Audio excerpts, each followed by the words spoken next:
Yo, what is up? We are back again. It is Pavy's Daily Takes. Usually these come I shoot these in the morning, but I'm up and I wanted to talk right now. So I'm doing this at night. Oh my bad, I just hit the camera. My bad about that. But I think everybody, saw what happened today with the Clippers game. The Mavericks, Luka and the Mavericks, great comeback. Shout out them for what they did. I think it's always great to see new young superstars rise.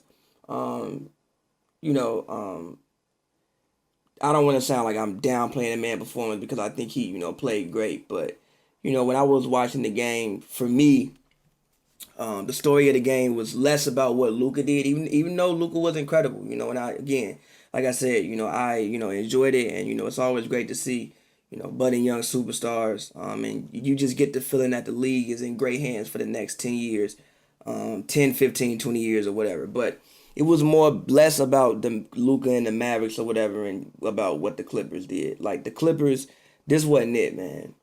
And the last when I came on, I said the Clippers have a consistency problem. Today, I think you see. Yesterday, I think you saw that. You go up 21, you completely take your foot off the gas. Um, I know everybody wants to blame Paul George, and I think that it's the easy thing to do. Because people are so stuck on offense, and clearly he's not shooting the ball well. But Paul George and him not shooting the ball well isn't the number one factor of why they're losing basketball games.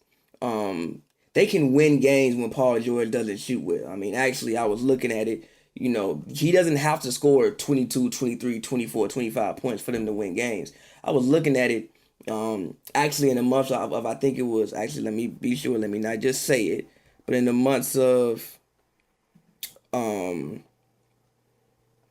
in the months this year, in the months of of January, in which he played 3 games, February, in which he played 10 games, and March, in which he played 5 games, he averaged 17.3, 16.3, 19.8. So they can win basketball games when he's not necessarily scoring a high amount of points. They can work through that as long as they defend. Like I think the Clippers, like I said, I mean, you'll see me more like the happy hour show later on, but I just don't think the Clippers have yet made a commitment to defense every night and say, yo, we want to be the best defensive team that we possibly can be.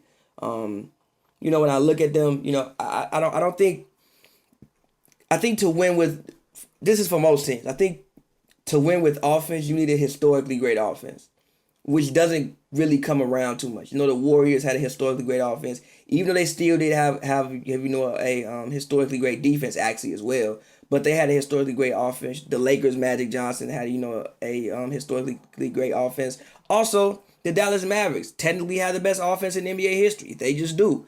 The Clippers don't have a historically great. They're good, but I don't think they have a historically great offense. I don't think they have any historically great offensive players. I think that Kawhi is a very, very good offensive player. I think that PG is a good offensive player, but I think we can all agree the strong points of those players is supposed to be defense. So I think that this Clippers team identity has to be defense, and right now I don't really know what their identity is. Doc even talked about them not being emotionally tough and mentally tough today. I mean, I know PG, not PG, but I know Pat Bev is their heart and soul. And I think missing Pat Bev, you know, I the Russ quote when he said, "Yeah, Pat Bev tricked y'all." I don't believe in that, man. I think Pat Bev is a very quality NBA player, and I think he does a lot for this basketball team. Even Doc Rivers said that he gave him his play sheet, so Pat Bev on offense gets a chance to call plays. He said the only other people he's done that for was Chris Paul and Rondo. He gave Pat Bev his play sheet. Also, Pat Bev usually doesn't turn the ball over. He usually only averages about one turnover. So if you put the ball in Pat's hands, he's not gonna make a bad decision. He may not necessarily make the play for somebody, but he'll at least put somebody in position to put them in their spot to do whatever they want to do to do, yeah, basically whatever they want to do with the basketball. I was even looking at PG's position estimate. I remember when Larry Bird suggested that Paul George played a four position, and actually this year he played his highest This is according to Basketball Reference. He played his highest number of minutes at the 4 than he's ever had. He played 47% of his possessions at the 4 and 53% of his possessions at the 3, as opposed to last year 91% at the 3, 9% at the 4. But so far in the playoffs, with Pat Bev not being out there, he has played 82% of his minutes at the 3 and 18% at the 4. So again, I think, they have to do a better job of helping PG. Obviously, he has to play better, but I think they have to do a better job of helping PG out and helping him play better. But again, like I said, I don't think that's the story, man. I think that this team needs to make a commitment to defense. Today, I mean, look, shout out what Luka did. But for as good as Luka was, Trey Burke was right there with him. I know he's not going to get the same type of fanfare, but Trey Burke was right there with him. They allowed Trey Burke to shoot 71% from the field and score 25 points. Trey Burke has been a problem this entire series. No one has been able to stop him. This entire series, nobody on the Clippers can stop. Now, granted, a lot of that also is because of Pat Bev. And we even saw today, yesterday, when they tried switching, they always had two liabilities on the court, and it came from their guard spot. Like Lou Will, love Lou. I think he has good hands, but obviously he's not the best defensively. And Reggie Jackson, I think he tries, but he's not the best defensively either. They also allowed Luka, obviously, to shoot, I think it was 58% from the field, or 58% from the field. And Steph Curry shot 66% from the field. Bro, if your backcourt is all over 60%, all over 50%, you're not winning that basketball game. They have to make a commitment to defense and say, you know what, man to man, y'all not going to score on us.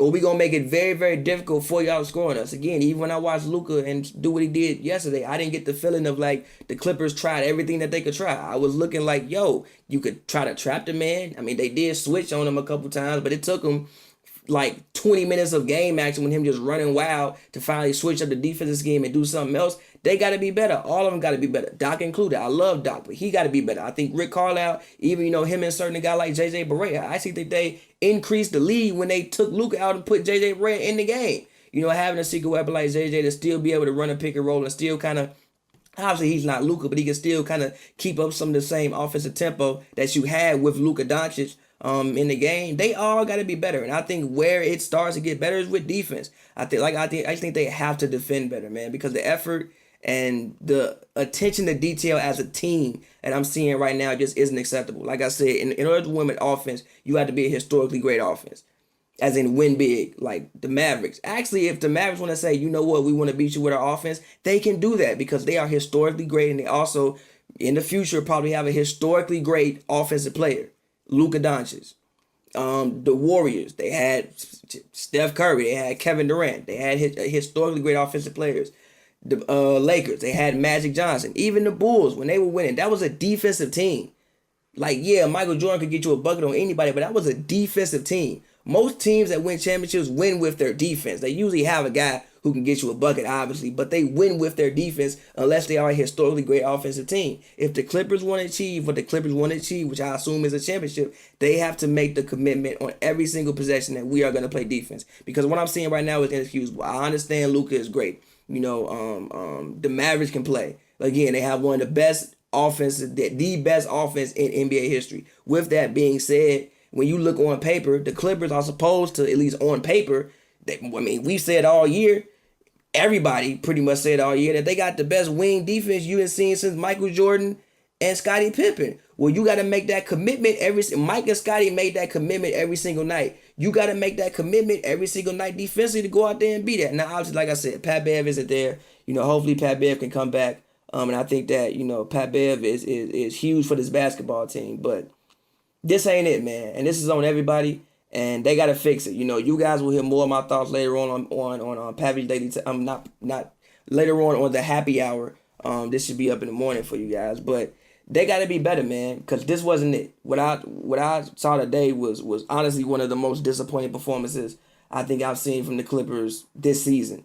Losing is one thing, but losing the way they lost, looking at times kind of disinterested, not having the attention to detail, letting the Mavericks' entire opposing backcourt shoot above 50%. Boban came in and was a huge presence, honestly.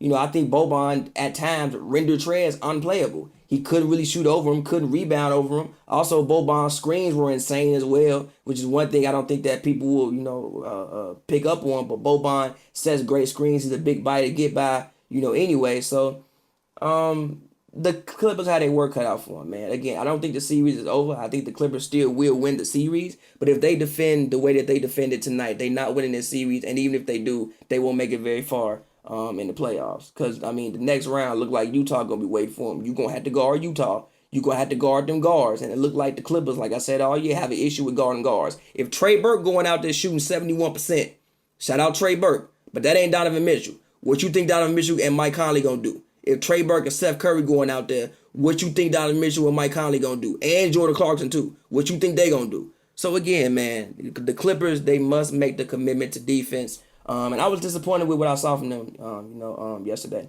Yeah, Luka did what he did, but again, I didn't walk away from that game saying, oh man, they tried everything they could with Luka and he just cooked them. I walked away from that game saying, yeah, Luka cooked y'all, but y'all left a lot to be desired defensively throughout the entire game, not just the last possession.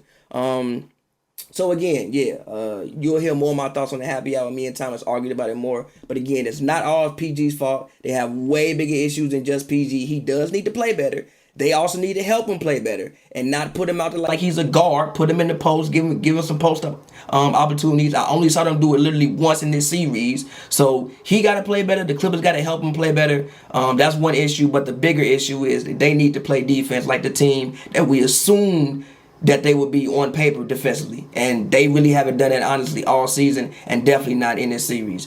Paris Daily Takes. Flex, what it do? Subtle flex, subtle flex, subtle flex.